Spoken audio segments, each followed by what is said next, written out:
అదే చీకోటి ప్రవీణ్ గారిని ఈ జైనింగ్ కార్యక్రమంలో ఎవరైతే పిలిచాం వాళ్ళు మాత్రమే స్టేజ్ పైన ఉండాలి దయచేసి. మిగతా వాళ్ళు ఒక సైడ్ ఉండండి ప్లీజ్.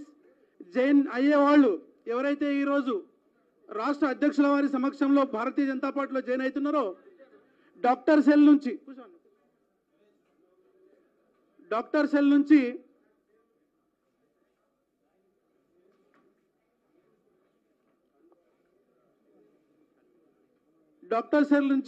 డాక్టర్ కొప్పుల రాజశేఖర్ వాళ్ళ ఆధ్వర్యంలో కొంతమంది డాక్టర్స్ ఈ పార్టీలో ఈరోజు భారతీయ జనతా పార్టీలో వాళ్ళకి సాధారణంగా మనం ఆహ్వానిస్తున్నాము.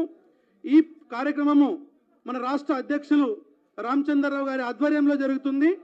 వారు ఒక్కొక్కరికి నేను పేర్లు పిలుస్తా, దయచేసి వాళ్ళకి కండవేయవలసిందిగా అదే నేను అధ్యక్షుల వారికి మాట్లాడవలసిన కోరుతున్నాను.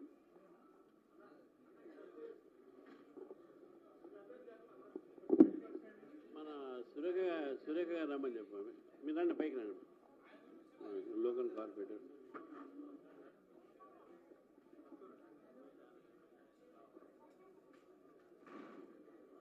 అందరికీ బాబు ఎవరు అరగండి, బయట ఎవరు మాట్లాడండి. చాలా సంతోషం. ఈరోజు భారతీయ జనతా పార్టీలో చాలామంది మైనార్టీ సోదరిమణులు, ముఖ్యంగా కుకట్పల్లి ఆ ప్రాంతం నుంచి ముస్లిమ్స్ చాలామంది భారతీయ జనతా పార్టీలో చేయడానికి వచ్చారు. మరి భారతీయ జనతా పార్టీ అంటే ఏదో మతానికో ఇంకెవరికో వ్యతిరేకమని చెప్పేసి చాలా ప్రచారాలు జరుగుతూ ఉన్నాయి. ఈ ప్రచారంతో దేశంలో చాలామంది మైనారిటీలని బీజేపీ నుంచి దూరం చేసే ప్రయత్నం చేశారు. కానీ నరేంద్ర మోదీ గారు సబ్కా సాత్, సబ్కా వికాస్, సబ్కా విశ్వాస్, సబ్కా ప్రయాస్ అనేటటువంటి ఒక మంత్రంతో భారతదేశంలో ప్రతి ఒక్క వర్గానికి, ప్రతి ఒక్కరికి న్యాయం జరగాలి, ప్రభుత్వ సంబంధించినటువంటి పథకాలు ప్రతి ఒక్కరికి అందాలే అనేటువంటి దృష్టితోని ఈరోజు పనిచేస్తూ ఉన్నారు. చాలామంది ముస్లిం మహిళలు ఇక్కడ ఉన్నారు జాయిన్ కావడానికి. మరి వారి యొక్క ముస్లిం మహిళలకు తెలుసు నరేంద్ర మోదీ గారిని ఈరోజు వారు ఒక పెద్ద అన్నగా భావిస్తారు. వారి యొక్క మతంలో ఉన్నటువంటి ఒక అనేక కారణాల వలన అణచివేతకు గురైనటువంటి ఒక వర్గానికి నరేంద్ర మోదీ గారు న్యాయం చేసిన విషయాన్ని మనం గుర్తుపెట్టుకోవాలి. ఈరోజు 33% రిజర్వేషన్లకు కాంగ్రెస్ పార్టీ ఇండియా అలయన్స్ పార్లమెంట్లో మద్దతు పలికుంటే ఈరోజు అనేక మంది ముస్లిం మహిళలకు ఎమ్మెల్యేలుగా, ఎంపీలుగా అవకాశం వచ్చేది అని చెప్పేసి కూడా మనం మర్చిపోరాదు. కానీ ఒక ఓవైసీనే ఉండాలి, ఒక అక్బరుద్దీనే ఉండాలి, అంతేగాని వాళ్ళ దాంట్లో మహిళలు ఉండకూడదు అనేటువంటి ఆలోచన వాళ్ళకు ఉన్నది. కానీ నరేంద్ర మోదీ గారు తీసుకున్నటువంటి ఒక ఈ నిర్ణయం పట్ల ఈరోజు ప్రజలందరూ కూడా హర్షిస్తూ ఉన్నారు. దేశవ్యాప్తంగా కూడా ఈరోజు మహిళలు కాంగ్రెస్ పార్టీకు, ఇండియా అలయన్స్కు మంచి బుద్ధి చెప్పారని చెప్పేసి కూడా స్పష్టంగా ఈ యొక్క ఎన్నికల్లో ఫలితాలు మనకు కనబడతా ఉన్నాయి. బెంగాల్లో ముఖ్యంగా భారతీయ జనతా పార్టీ దాదాపు ప్రభుత్వం ఏర్పాటుకు కావాల్సినటువంటి ఒక సంఖ్య వచ్చేసింది, దానిపైనే వచ్చింది. మమతా బెనర్జీ టీఎంసీ ఏదుందో గత 15 సంవత్సరాలుగా అక్కడ ఉన్నటువంటి ఒక రాజకీయ పరిస్థితిలో హింసకు ప్రేరించి అక్కడ ఉన్నటువంటి బంగ్లాదేశీలు రోహింగ్యాల ఓట్లతోని, దొంగ ఓట్లతోని 15 సంవత్సరాలు పరిపాలించి ఇప్పుడు అక్కడ ఉన్నటువంటి ఒక ప్రజలు చంప పెట్టుకుంటున్నటువంటిగా ఈరోజు నిర్ణయం ఈరోజు మనం స్వాగతిస్తూ ఉన్నాం. వెస్ట్ బెంగాల్ నిర్ణయం ఏదుందో ఇది ఒక చారిత్రాత్మకమైన నిర్ణయం, వాళ్ళ ఒక ప్రజల నిర్ణయం. గతంలో భారతీయ జనతా పార్టీకి ఒక్క సీటు కూడా లేని ఒక వెస్ట్ బెంగాల్లో, దాని తర్వాత కమ్యూనిస్టు పార్టీలు 35 సంవత్సరాలు పరిపాలించినటువంటి వెస్ట్ బెంగాల్లో బీజేపీ అంటే అక్కడ ఉనికి లేనటువంటి ఒక పరిస్థితులు గత ఎన్నికల్లో 78 సీట్లు గెలిచి మరి ఈ ఎన్నికల్లో 190 సీట్లు 88 190 పైగా వచ్చేటటువంటి మనకు కనబడతా ఉన్నాయి. అన్ని సీట్లతోని ఈరోజు భారతీయ జనతా పార్టీ ప్రభుత్వం వెస్ట్ బెంగాల్లో వచ్చిందంటే వెస్ట్ బెంగాల్ ప్రజలకు తెలంగాణ ప్రజల తరఫున వారికి అభినందిస్తున్నాను.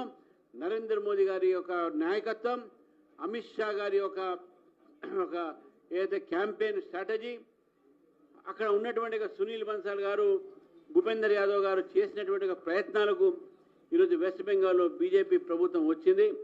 వెస్ట్ బెంగాల్ ప్రజలకు నేను అభినందిస్తా ఉన్నాను. మరోవైపు ఇదంతా కూడా ఈ యొక్క యాంటీ ఇంకమెన్సీ 15 సంవత్సరాలు ప్రభుత్వం ఉన్న తర్వాత ప్రజలకు ఏం చేయకపోగా హింసకు దారితీసి అనేక మంది బీజేపీ కార్యకర్తలను చంపినటువంటి ఒక ప్రదేశం బెంగాల్. ఈరోజు బెంగాల్లో ప్రజలకు న్యాయం జరిగింది. ఇటు అస్సాంలో చూస్తే గతం కన్నా ఎక్కువ సీట్లతోని అస్సాంలో దాదాపు ఈ 120 సీట్లలో 90 సీట్లు బీజేపీ గెలిచినటువంటి పరిస్థితి మనకు కనబడతా ఉన్నది.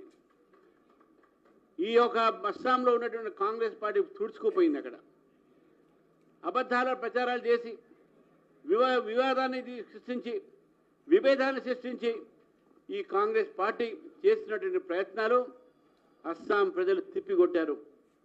మనం ఇక్కడ గమనించాల్సిన ఒకటి ఉన్నది. ఎక్కడెక్కడైతే భారతీయ జనతా పార్టీ ప్రభుత్వం ఉండే అక్కడ మళ్ళీ ఆ ప్రభుత్వాలు వస్తూ ఉన్నాయి.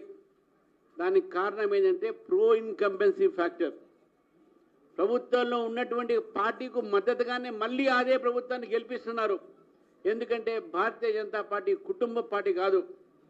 భారతీయ జనతా పార్టీ ప్రజాస్వామ్య హితంలో పనిచేస్తుంది. భారతీయ జనతా పార్టీ అందించిన పరిపాలన అవినీతి రహితమైన పరిపాలన. భారతీయ జనతా పార్టీ ప్రజల కోసం ఆలోచించే పార్టీ కాబట్టి మళ్ళీ బీజేపీ గెలుస్తూ ఉన్నది. అది త్రిపుర కానీ, యూపీ కానీ, మహారాష్ట్ర కానీ, బీహార్ కానీ ఇవన్నీ రాష్ట్రాలు బీజేపీ రాష్ట్ర పరిపాలన చూసి ప్రజలు మాకు ఓటేస్తూ ఉన్నారు.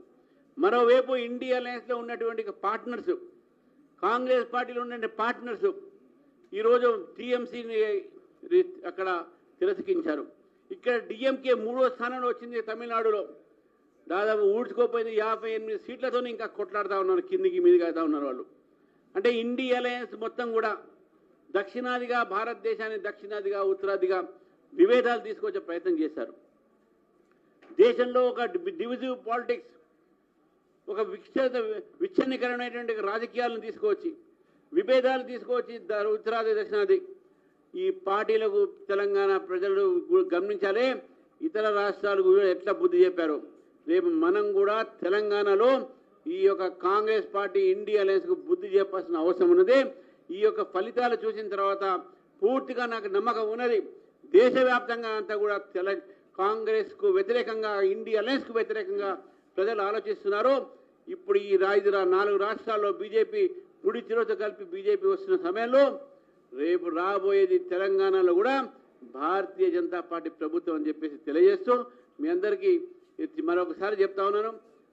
మేధావులు, యువకులు, మహిళలు అందరూ కూడా పెద్ద ఎత్తున భారతీయ జనతా పార్టీ ఆదరిస్తున్నారు కాబట్టి వారు పెద్ద ఎత్తున చేరికలు ఉన్నాయి. ఆ చేరికల్ని నేను వారికి ఇక్కడ చేరికలు అయిన తర్వాత అందరూ కూడా భారతీయ జనతా పార్టీ అదేవిధంగా రేపు 10వ తారీఖు నాడు నరేంద్ర మోదీ గారు మన ఒక భారత ప్రధాని హైదరాబాద్ రాబోతా ఉన్నారు.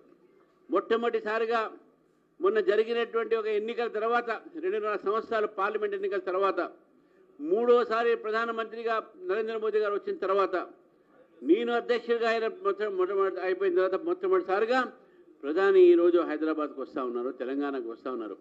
తెలంగాణ ప్రజలు ఈరోజు వారికి స్వాగతం పలకడానికి ఉత్సుకంగా ఉన్నారు.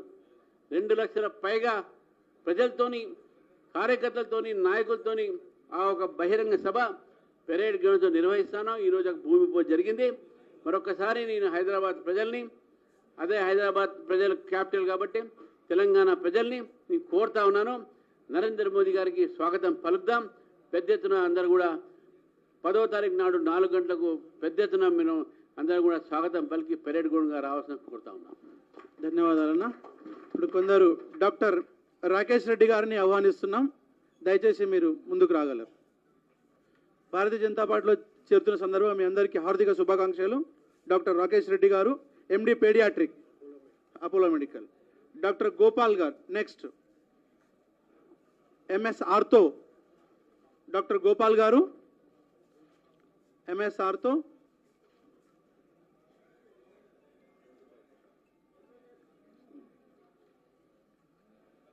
Next doctor Rajasekhar Reddy garu, medical cell. Doctor Muralimohan గారు, డాక్టర్ చేయండి లిస్ట్లో పేరు ఇచ్చి. నెక్స్ట్ కార్యక్రమము ఒకటి డాక్టర్ సెల్ నుంచి సాంగ్ రిలీజ్ ఉంది అన్న, సాంగ్ రిలీజ్ తన అయిపోయినాయి, జైనింగ్స్ ఇవే ఉన్నాయి వాళ్ళ ముందు. ఓకే నిమిషం.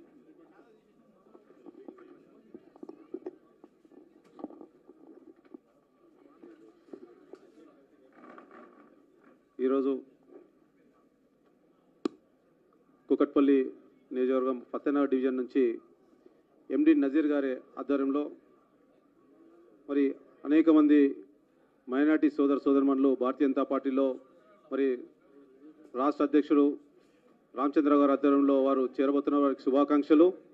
వారితో పాటు మరి ఎండి బాబా, అమన్ షేక్, వారు గతంలో కాంగ్రెస్లో గ్రేటర్ హైదరాబాద్ ఉపాధ్యక్షులుగా, తర్వాత బీఆర్ఎస్లో చేరిన తర్వాత కుకట్పల్లి కోఆర్డినేటర్గా అనేక పదవులు, మరి 2009లో టికెట్ రాకపోతే ఇండిపెండెంట్గా నిలబడి 2700 ఓట్లు సంపాదించిండు.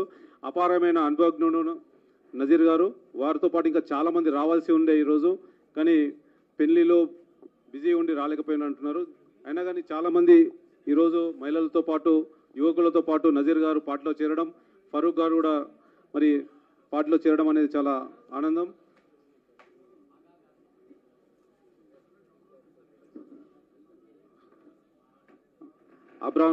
అబ్రార్ గారు, జరీన్ సుల్తానా, షకీరా బేగం, మహబూబ్ మిజ్రా గారు, వాళ్ళని కూడా పైకి రావాల్సిందిగా కోరుతున్నాం.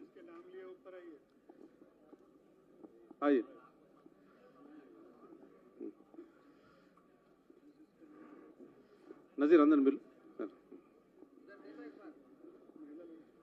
ఈరోజు తెలంగాణలో మరి మార్పు జరుగుతూ ఉన్నది. నజీర్ భాయ్ తొందర బిల్లు రమ్మని తొందర.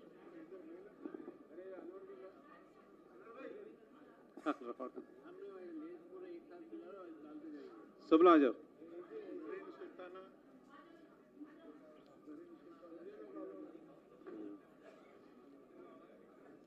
महबूब मिश्रा आइए సిగ్గుపడుతున్నా. టికె మీరే వేసారు. మీరు నజీర్ భాయ్ తీసుకో.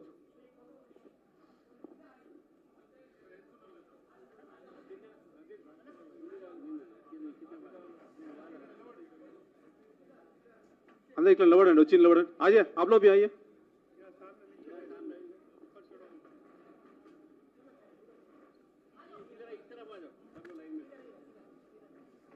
आइए बैलो आप ले नजर अंदर बिलू अन्न तो नेपी मोगल अन्न तो नेपी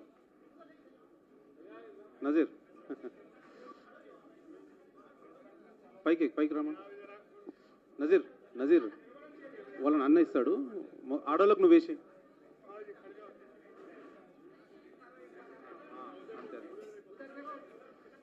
जेंट्स आ जाओ ऊपर.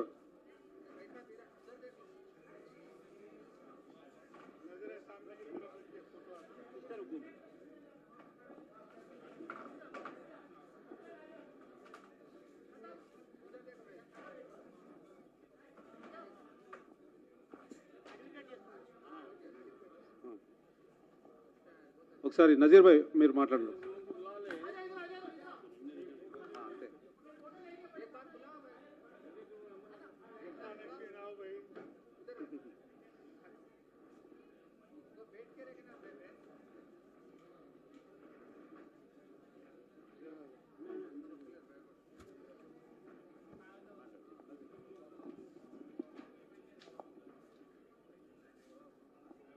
अम्मा सामने आओ, थोड़ा सामने आ जाओ, खाली फोटो निकालेंगे आप लोग नहीं.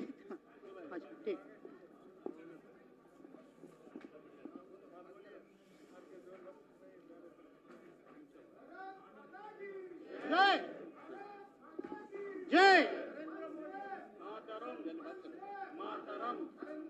మాతరం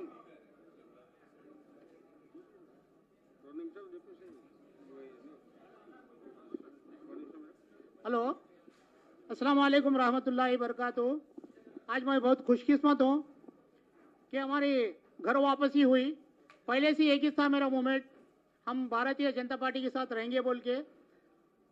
जो पहले मेरी ज्वाइनिंग थी, हमारे बंडारू दत्तात्रेय साहब जब मिनिस्टर थे, जब मेरे को जो मौका नहीं मिला, फिर पीआर साहब के साथ काम करा, फिर बाद में मैंने बीआरएस में बहुत साल काम करा, फिर कॉर्पोरेट भी काम करा। अब इसमें पार्टी में ज्वाइन होने की वजह हमारे लोगों को मैं समझाना चाह रहा हूँ। जो भारतीय जनता पार्टी में, जो बीजेपी में ज्वाइन होने की वजह है तिबुल तलाक। मेन तिबुल तलाक कहीं के लिए बोलो तो एक बीजेपी आदमी तलाक तलाक तलाक बोल दिया तो तलाक हो जा रहा था अपने लोगों में। उसका इंसाफ कौन करे? अपने नरेंद्र मोदी साहब करे उसका इंसाफ। सही है नहीं है ये? और कल कुकटपल्ली, कल अपने को बालानगर पे भी, बालानगर पीएस में भी केस आया है, और पटनचेरू पीएस में भी एक केस चल रहा ऑलरेडी। एक शादी ऑलरेडी कर लेके उसके पास से 1.5 करोड़ रुपए दहेज में लेके फिर उसको तलाक बोल के दूसरी शादी कर ले जना। पटनचेरू पीएस में चल रहा ऑलरेडी केस अपने लोगों के ऊपर। तो अपने लोगों पर ज्यादा जुल्म करने वाले कोई भी नहीं है। जो अपने साथियां हैं, जो अपने लोगों से कर रहे सो आतंकवादी उतंकवादी जो अपने को जो बहका रहे, कोई भी अपने को करने वाले नहीं। जो अपने को बहकाने वाली है एक ही पार्टी है, वो हमारे को कांग्रेस पार्टी लड़ाती। ये हिंदू ये मुस्लिम खाली अपने को इतने साल से इस्तेमाल करे सो कांग्रेस पार्टी। अब नरेंद्र मोदी साहब सबका साथ सबका विकास चल रहे। हमारे बहुत दिन से ख्वाहिश थी, मेरे को तो बहुत दिन से दिलो जहां से ख्वाहिश थी इसमें पार्टी में ज्वाइन होने की तरफ से। लेकिन हमारे कांताराव साहब की बदौलत है, मैं खुशकिस्मत हूँ, मैं कांताराव साहब के तौरों में ज्वाइन हुआ। और हमारे कॉर्पोरेटर साहब कृष्णाराव साहब और जो हमारे रामचंद्र राव साहब के उतने बड़ी हस्ती के हाथ में मैंने ज्वाइनिंग हो रहा बोले तो मैं बहुत बड़ा खुशकिस्मत हूँ इसके ताल्लुक से। मैं एक नसीब लिखा के लाया, एक नसीब की लिखा के लाया। आज मैं बताना चाह रहा हूँ मुसलमानों को जो है तो बीजेपी में कितना इंसाफ मिलेगा। बीजेपी में जरूर इंसाफ मिलेगा। और बीजेपी एक ऐसी सिकुलर पार्टी है, खाली अपने को शेर आ रहा बोल के डरा के दूसरे पार्टियां वोटा ले रहे। अपन बीजेपी को वोट डाले तो अपने को काट डालते फाड़ डालते बोल के। जो बारीक जो चावल खा रहे अपन राशन दुकान से, जो बारीक जो चावल खा रहे, वो चावल कौन आ रहे मालूम? नरेंद्र मोदी सेंट्रल गवर्नमेंट से आ रहे अपने। और गरीब जो किसान को जो फंड जो आ रहा वो अपने को नरेंद्र मोदी साहब दे रहे। ये कोई कांग्रेस पार्टी नहीं दे रही, खाली एक नाम लगा ले रहे बस। इसलिए मैं ज्यादा बात करने का बहुत टाइम है अपने को, अभी बहुत ज्वाइनिंग है। अब मैक्सिमम कुकटपल्ली कॉन्स्टिट्यूंसी 2000 आदमी करीब माइनॉरिटी में ज्वाइनिंग है। बाद में अन्ना के पास ला के मिला तो मैं आज जो ज्वाइनिंग हुई इसको बहुत बड़ा खुशकिस्मत समझते हुए जय भारत, जय भारत माता की, भारत माता की।